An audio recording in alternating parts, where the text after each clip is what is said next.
Hello everybody, I'm Raphael Perry and it's time for some more Fighting Fantasy Classics. This time we return once again to City of Thieves. Now after the last episode I was a bit disappointed at our demise in Island of the Lizard King fairly early on. So I've kind of held off recording this one for a bit of a while. But you know what? City of Thieves was a great adventure. We've got a village to rescue. Evil Zanbar Bone here wants to abduct the mayor's daughter. Was it Owen Caitiff or Caliph? Something like that. For some nefarious reason. And he's sending his foul moon beasts to intimidate the town at night and terrorize the people to try and get what he wants. And he has those dark wraiths, and we have gone to Port Black Sand, that den of iniquity. Ah yes, we're back in this hellhole. This picturesque drinking location. What is this creature? And you know, last time I was struggling for the artist name, pretty sure it's Ian McCaig.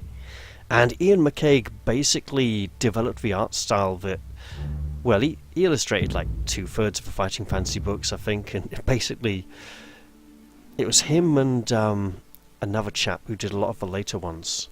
I can't remember his name now. Oh, damn it. Here we go again. Alright. So now we'll just go back to the beginning of this section. So yeah, last time we had an unfortunate death very early near the beginning of the session and transitioned into this adventure. Unfortunate. So if you're not sure how this adventure began, you might want to go back to the previous episode and watch that. Currently, we are in Port Black Sand seeking Nicodemus the Wizard. That would be one of the three wizards, who are Yastromo, Nicodemus, and I believe the third is Pentai Kora. Although Pentai Kora could be one of the evil sorcerers. I can't remember. I need to go look that one up. But no, I think Pentai Kora is the third wizard. Alright. Because only Nicodemus knows how the foul Zanbar Bone can be defeated. For he is so wicked and evil that no normal method can defeat him. The old wooden doors open into a dingy, smoke-filled room. There are 8 round tables in the centre of the room, with some of the most mean and shifty-looking rogues you have ever seen sitting at them. At the back of the tavern is a long wooden bar, covered in bottles and mugs. Behind the bar stands the innkeeper, wearing a grubby apron. He is quite old, bald, and has an ugly black scar running down his right cheek. We could go and talk to the barkeeper. We could go join 3 dwarfs who are playing a game of dice. Sit down with 2 goblins who are arguing. I think that will probably lead to a fight. Sit down with 3 men who are sticking daggers between their fingers on the table, or leave the tavern. So I'm thinking the dwarfs and the men with the daggers are an opportunity for us to gain more gold. And if I have this inkling that we're going to need slightly more than our initial 30 gold pieces to successfully make it through the adventure. It's a city, it's a shithole, it's where there's loads of criminals. We're going to need some money. Now, something tells me that the dice will be more random, but the knife game will be much more punishing if it goes wrong. So let's go and talk to the innkeeper first. You walk over to the bar and order a drink. The old innkeeper scowls and tells you that he doesn't serve people from out of town. He pulls a dagger from his belt and, stabbing into the bar top, tells you to leave. We could fight him, or we could... Okay, look, we're leaving. We're just leaving. Walking towards you down the street are 2 men wearing black robes which cover them completely except for their eyes. On seeing you, they nod to each other and draw their swords. They are thieves hoping to rob you of your possessions, and you must defend yourself. Well, let's see if we can change music to something a little more...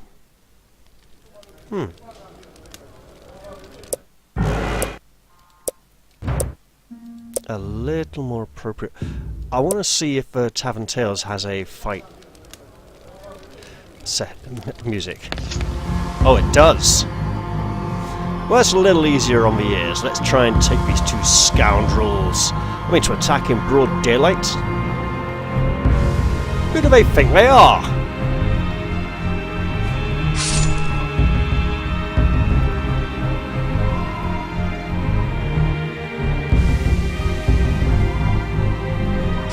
Lots of single combat at the moment. This early in the season. I mean, this was one of the earlier books. City of Thieves was what? Book 7, I think?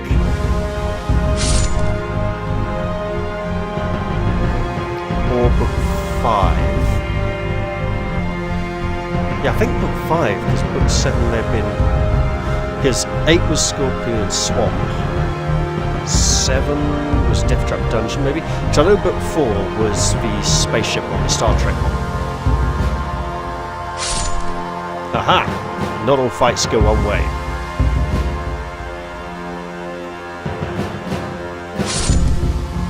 Let's say that again. Right. Did we get him? No. Just a draw. That's done it. Now we just got the second one to deal with. There we go. You have defeated the first thief. Now you must face the second thief. And he is more skilled with a blade. This is going to get nasty. Okay, we lost that round. That's acceptable. Won this one. You know what? I'm going to luck that.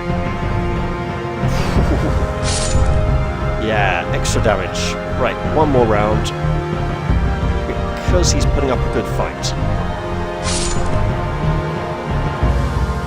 Ah, he is putting up a really good fight. Well, okay then. Oh my goodness, okay. We're not going to lose another one here, are we? Come on, there we go. Ah.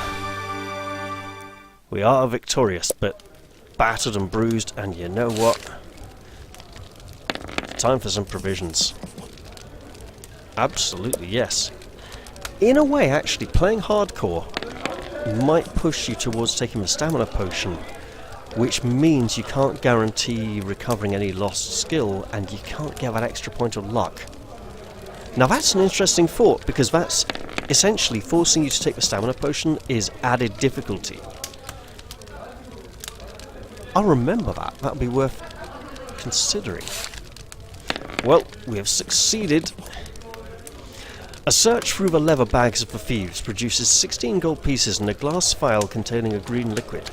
Let's live dangerously and drink that. It's probably poison. They are thieves, but why would they take that with them? Okay, so they don't necessarily need to use it when they attack, but they might have used it. I'll stuff it. Let's do it. As you swallow the tart-tasting drink, you see a filthy black cat run across your path. You've just swallowed a potion of misfortune. Your luck is reduced by 3 points. Hoping that you might encounter better luck in the future, you set off north again. So our luck is now reduced to 7. We do have the potion of fortune, and now would be a very good time to use it, although maybe using our luck one more time to go down to a 6, then... Because 7... It's still a 5 in 11 chance of bad luck and a 6 in 11 chance of good luck. So it's really pressing our luck at that point. I will consider it. Most of the houses in the street are joined in a long terrace, but you see one on the left side that stands alone and is set back. There appears to be a large wooden kennel outside the heavy oak front door. We can approach or keep walking along the road. Well, let's go take a look. You hear growls and loud barking from inside the kennel, and suddenly an enormous black wolf rushes out of the kennel straight at you. A long chain is attached to its collar, and it may stop and this may stop it from reaching you. Test your luck! Woohoo! We are drinking that luck potion right after this. The chain pulls taut and the wolf jerks to a halt, unable to bite you. You approach the large front door of the house and try to turn the large brass key handle on the door, but it is locked. I do not have an iron key. I'm not going to try force my way in because, well, people might be watching, so let's just go back and walk away and drink that potion of...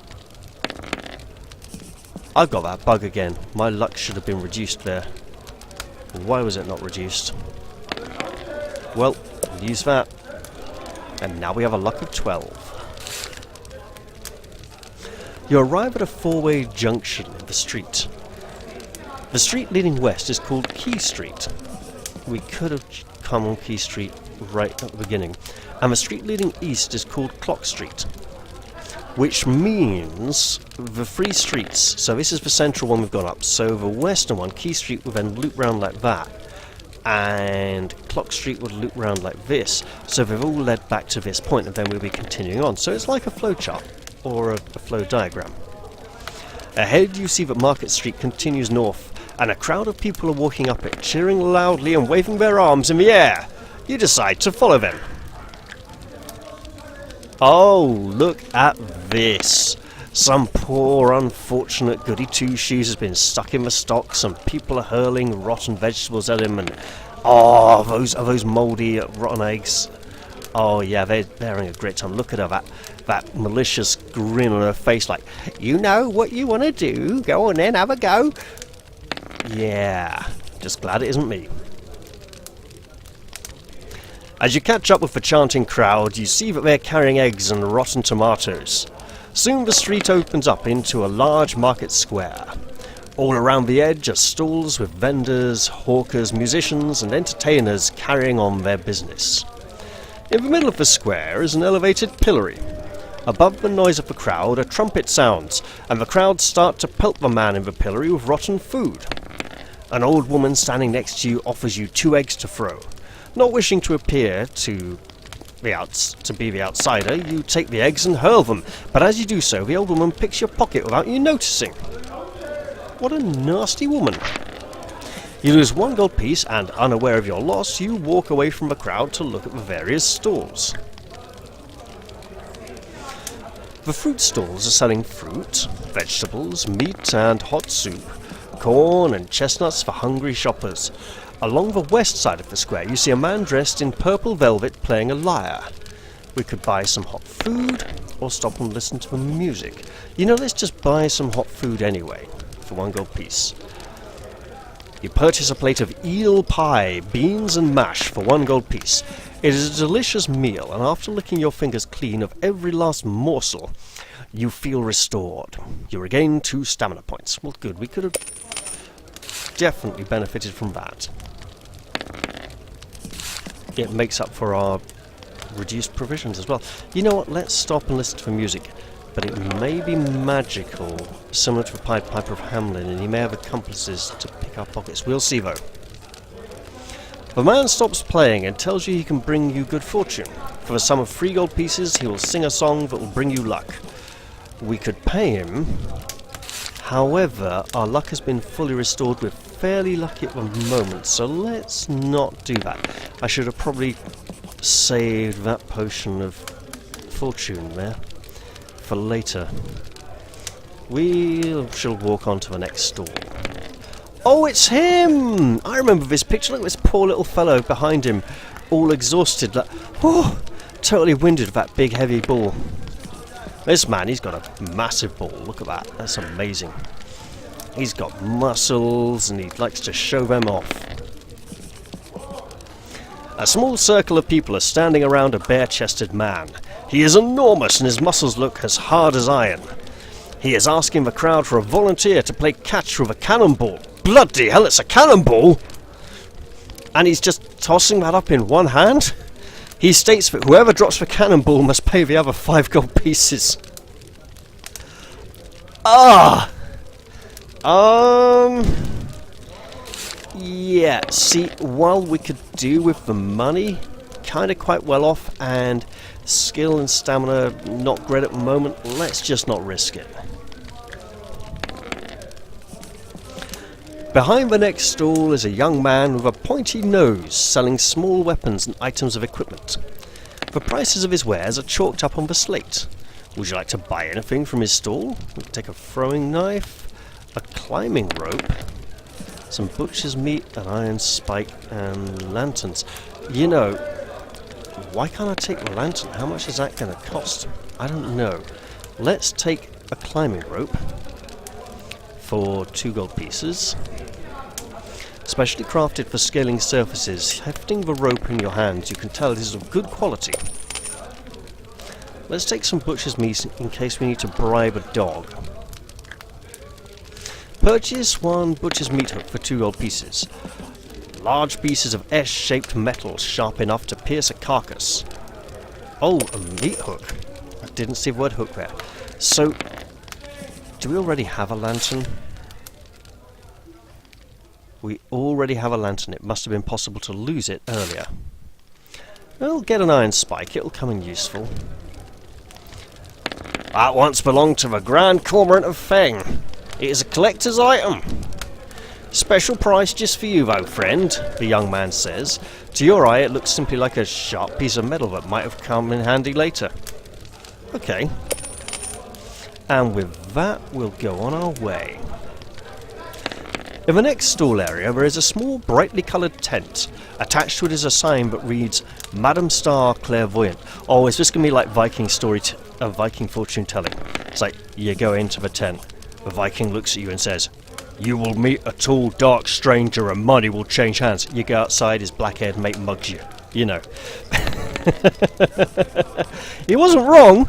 Right, okay, so let's enter the tent and see what we shall find. Sitting behind a small table is a plump woman wearing bright yellow clothes and a scarf over her head. She smiles as you enter, bidding you to sit down. She tells you that a glimpse of the future will cost you 2 gold pieces. We will pay for her predictions, because at this point we are so desperate we will take anything to find out how to defeat Zanbar Bone. Looking into a crystal ball, she seems to go into a trance. She tells you that you are searching for a man. A wise man with magical powers. Oh, and you know what? Speaking of magical powers, I'm just going to check we are recording, and we are. That's great. She pauses for a moment and then draws in a deep breath before going on to tell you that the man you are looking for lives in a hut beneath a bridge to the north. She warns you to be careful when approaching the man, for he does not welcome strangers. Then she looks away from the crystal ball and abruptly asks you to leave. Her face seems to be hiding something. Has she seen some dreadful fate awaiting for you? You decide to leave the tent and head north. The hent? What's a hent? I don't know. That's very crazy and awkward. Oh well. At the end of the market, a street named Bridge Street runs north out of the square. Well, if we needed to find a road to the north that would lead us to a bridge, this would probably be it. You decide to walk down it in the hope of finding the elusive Nicodemus. It starts to rain, and the tumble-down houses huddle together on either side of the street, looking as if they need shelter themselves. Are huddled, not huddle. Most of their windows boarded up and are empty, but the door of one flaps noisily in the wind. We can take refuge in the derelict house until the rain stops, or press on ahead. This reminds me of an encounter from Freeway Warrior with the Rat Man with his 2 rats. It won't be that, because that illustration was for that book. It's something with this. Let's go have a little look inside, but be careful. It's a gloomy house, but you can make out the shapes of abandoned furniture. Litter and rubble is strewn all over the floor. Actually, no, it should be strewn, isn't it? Because strewn isn't... Yeah. Litter and rubble is strewn all over the floor. You find a broken chair and slump down in it to rest. Suddenly you notice something sliver across the floor, and before you can get to your feet, you see in the half-light that you are encircled by 6 snakes, each a meter long. We could try and hack at them with our sword, or make a dash for the door. There's 6 of them, But it is a very impressive sword, so let's go for it. Oh no! The snakes are not very tough opponents for a person trained in the art of swordsmanship. You can fight them all at once, however each time they hit you they will inflict 4 points instead of the usual 2, thanks to their poisonous bites. Oh great, well here we go then! Oh, they are not very dangerous at all. We're on 3 diff. We can probably take them without a wound, but if they do hurt us they're going to do significant damage. Oh, I don't like that re-rolling thing. It's not intentional.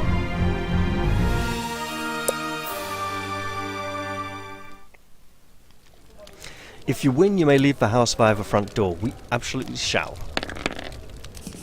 You leave the derelict house quickly to avoid encountering any more nasty surprises and return to the street.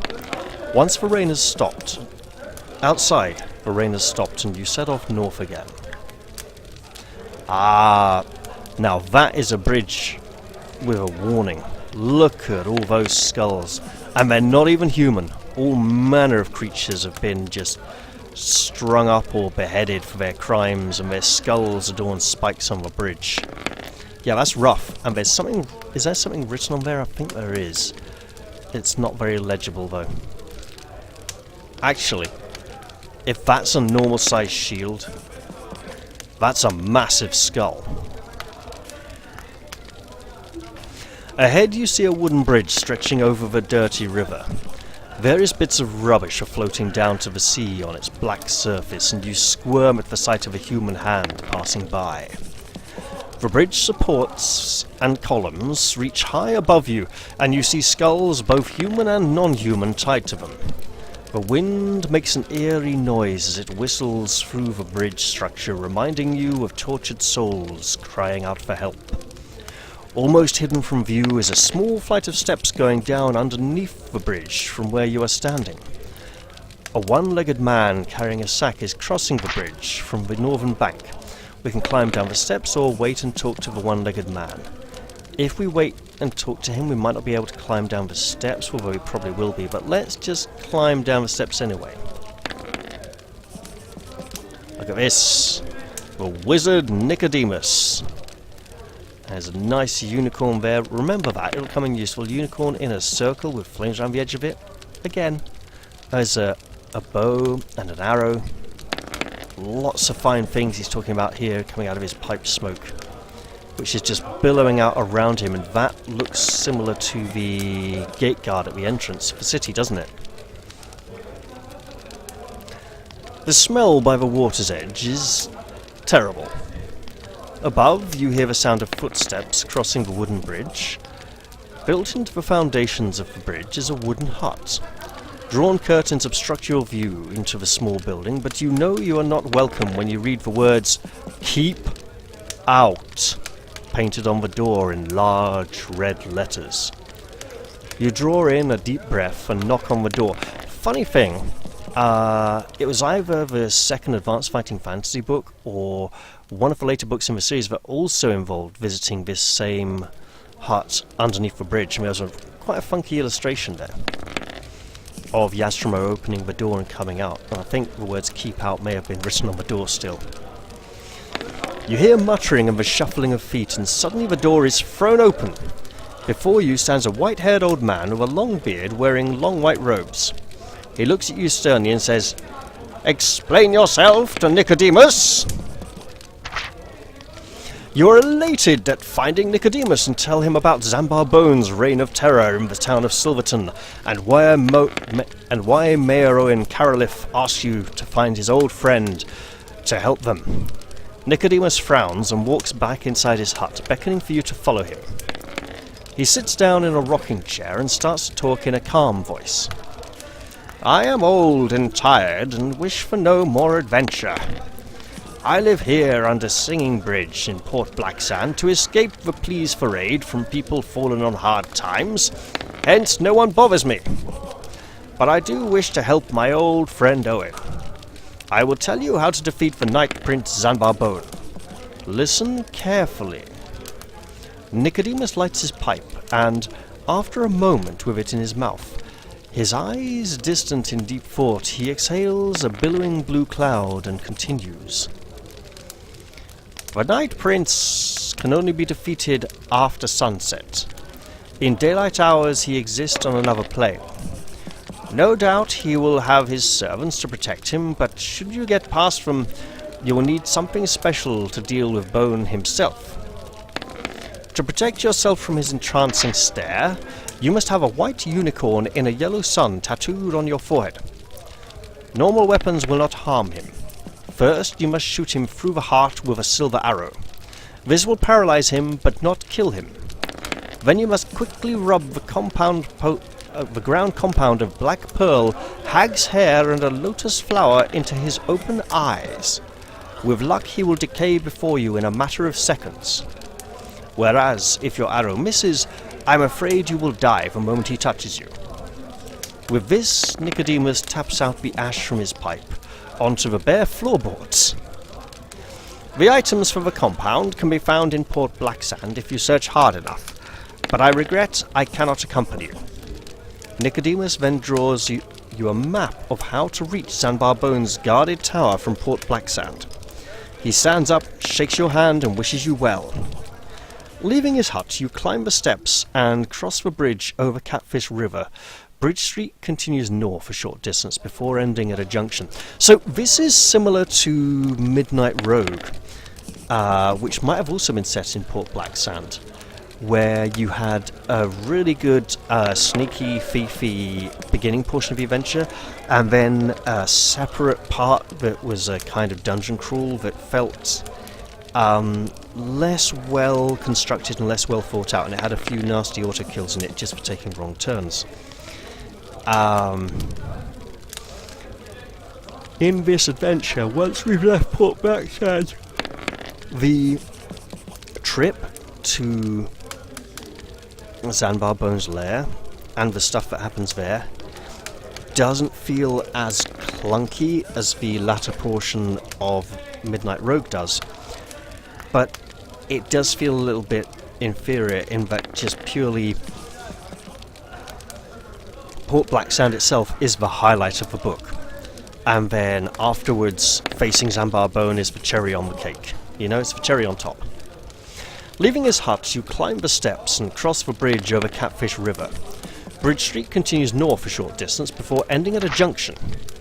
We can walk west down Harbour Street or east down Candle Street. Do we have notes even remotely? Yeah, we do not have the notes telling us what we need there at all. So we're going to need the incredibly complicated tattoo, a silver arrow, a bow, black pearl, hag's hair, and a lotus flower. Now, I don't believe it will have been possible to have obtained any of these items up to this point in the adventure, but if it was, then we must have missed the opportunity. So Harbour Street, I'm thinking Harbour Street sailors, tattoos, but I'm keeping with the system for now and just seeing how it goes. So we will go east down Candle Street.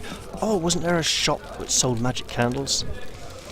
On the right side of the street, you see a small alleyway between two houses. The alley soon ends at a doorway with 6 skulls painted on it, 1 black, 5 white. Oh, this is familiar. Wasn't it some kind of dice game? It was like a kind of Russian roulette thing. If you wish to walk down the alley and open the door, turn to 27. Well, might as well be brave. Oh, look at this shady individual. Probably some kind of apothecary or alchemist. You enter a small candlelit room with no windows. It is empty apart from a table and 2 chairs. A man wearing black robes and a skull cap is standing in the corner. He smiles and asks you to sit down at the table. He sits opposite you and, after placing 6 white pills on top of 6 skulls, on the table looks up at you and says, "One of the pills before you is deadly poisonous. The others are harmless. Swallow one of your choice. If you live, I will give you 20 gold pieces. If you die, I will keep all your possessions."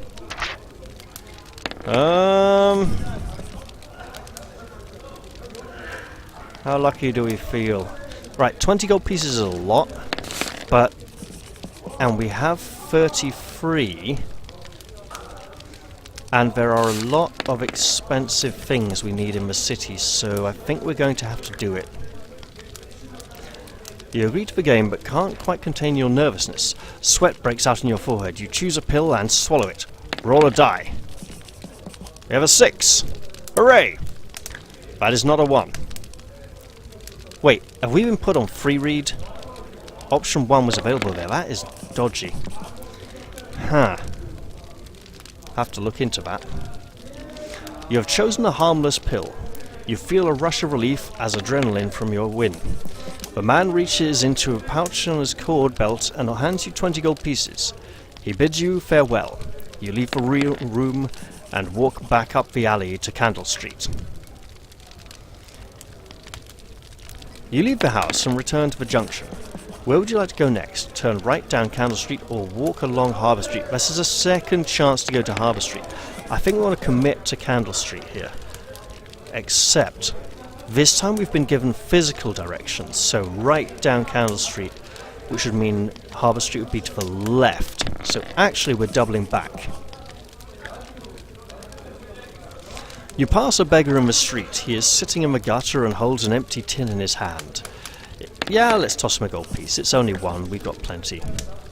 The beggar tips his hat in gratitude and mumbles a few words. You gain a luck point before continuing west. That can't take us above our new initial score of 12, as opposed to our initial 11.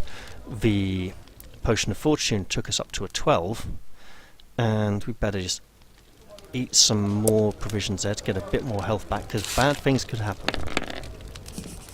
A narrow alleyway runs south off the street between 2 houses.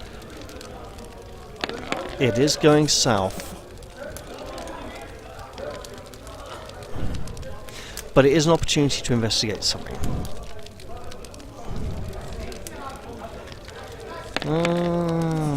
Is this the bays? I don't think this is the bays. Okay. Ahead, the alleyway is strewn with rubbish and discarded possessions. Suddenly you hear a growling, and you see movement amongst the rubbish. You draw your sword just in time as 2 wild dogs, each 1.5 meters long, leap at you. We must fight. First hound. Look, I understand some of you may have a soft spot for dogs, but these are rabid, out of control. There's no trainer or owner around to help rein them in. Sometimes a mad dog just has to be put down, along with a second dog as well. But we got good odds here. We got an advantage of 4. Probably not going to take any damage here.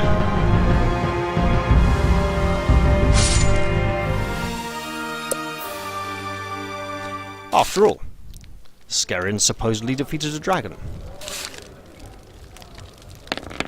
And after defeating the hounds, did you purchase golden flowers from the florist Mrs. Pipe back on Clock Street? No, we did not. There is nothing to be found in the alleyway, so you return to Harbour Street and turn left. Ahead, you hear the noisy clatter of galloping hooves on the cobblestones. You hear the noise of wooden wheels and an urging voice, followed by the crack of a whip. Someone is rapidly approaching in a horse-drawn carriage. We can stay and see who it is, or hide out of sight behind a barrel and watch the carriage pass by. Well, let's just stay. Oh, this man looks important. He's probably taking some mighty dignitary. And look at the fancy crest on top of the carriage. And those horses are going full pell-mell. We don't want to be standing in the way when they come pelting down the street. You step out into the middle of the street and wait. Suddenly a pair of horses come galloping into view, pulling an ornate gold carriage. A driver sees you and, cracking his whip, yells, Make way for Lord Azure! Yeah, we get out of the way. We just get out of the way. He rules the entire city. We do not want to annoy him. We will absolutely get out of the path of the oncoming carriage. As the carriage thunders by, the driver lashes out at you with his whip. You lose 1 stamina point. You curse the driver of the carriage as it races out of view, rubbing your neck where the whip has raised a wheel. Let's head off west. Well, we must. And you know what? This looks like a good place to end the episode. It's been a little shortish, but I hope it's been quite enjoyable. And if you did enjoy it, feel free to use the comment section down below. Click that like button if you want. Click the dislike if you didn't, you know? And I'll look forward to seeing you all in the next one. I'll say bye-bye for now, and cheerio!